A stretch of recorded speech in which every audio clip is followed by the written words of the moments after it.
नमस्कार। सत्ता के खेल को समझने समझाने के कार्यक्रम राजनीति में आपका स्वागत है। मैं हूं दिनेश कांडपाल। आर्थिक तरक्की की मिसाल कायम करने वाले चीन के ज्यादातर रईस देश छोड़ना चाहते हैं और बड़ी तेजी से छोड़ भी रहे हैं। ऐसा इसलिए क्योंकि उन्हें अपनी सरकार पर भरोसा नहीं। क्या पता सरकार कब नीतियां बदल दे और उनकी गाढ़ी कमाई को जब्त कर ले। पैसे वाले लोग चीन इसलिए भी छोड़ना चाहते हैं क्योंकि वो अपनी मर्जी से जीना चाहते हैं, अपने बच्चों को अच्छी शिक्षा देना चाहते हैं। कई मुल्क ऐसे लोगों को पैसे के बदले अपना निवासी बनाने को तैयार भी बैठे हैं, लेकिन वहां जाने से पहले ये डर भी है कि वहां सुरक्षित रह पाएंगे या नहीं। जाहिर है कि उनकी इस दोहरी आशंका की जिम्मेदार वहां के शासक वर्ग की अविश्वसनीय नीतियां हैं। जनता को आशंकाओं से ग्रस्त करने वाली हर नीतियों की निंदा करते हुए पेश है आज की राजनीति।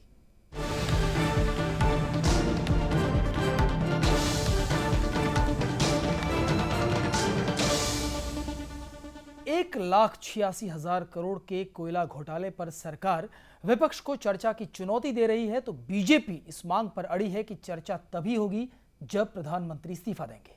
सरकार इस मांग को बीजेपी का डर बता रही है। उधर जेडीयू और वाम दलों की तरफ से भी चर्चा पर सहमति से बीजेपी थोड़ी अलग थलग पड़ गई है। लेकिन सवाल यह कि क्या वाकई चर्चा के बाद सरकार बेदाग बच जाएगी और बीजेपी कटघरे में खड़ी हो जाएगी? इस विषय पर बात करने से पहले देखते हैं ये रिपोर्ट।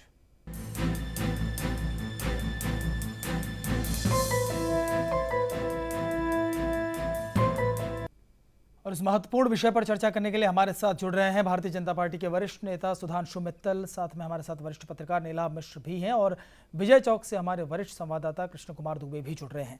सुधांशु जी, पहला सवाल, ये सवाल केवल कांग्रेस नहीं बल्कि कुछ आपके सहयोगी दल और बाकी का विपक्ष भी पूछ रहा है कि आखिर चर्चा से ऐतराज क्यों? ये बताइए मुझे पहले कि कटघरे में खड़ा कौन है? कटघरे में कांग्रेस और उनके मंत्री, प्रधानमंत्री जिन्होंने कि 1,86,000 करोड़ का घपला करा है, वो खड़े हैं या बीजेपी खड़ी है? मुझे जो स्वर आपके सारी इसमें निकल के आ रहा है जी, वो कुछ समझ नहीं आ रहा। आप पहले बात समझिए।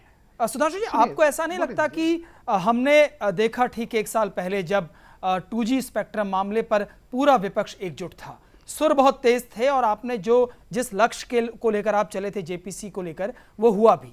इस बार वो दम नहीं है।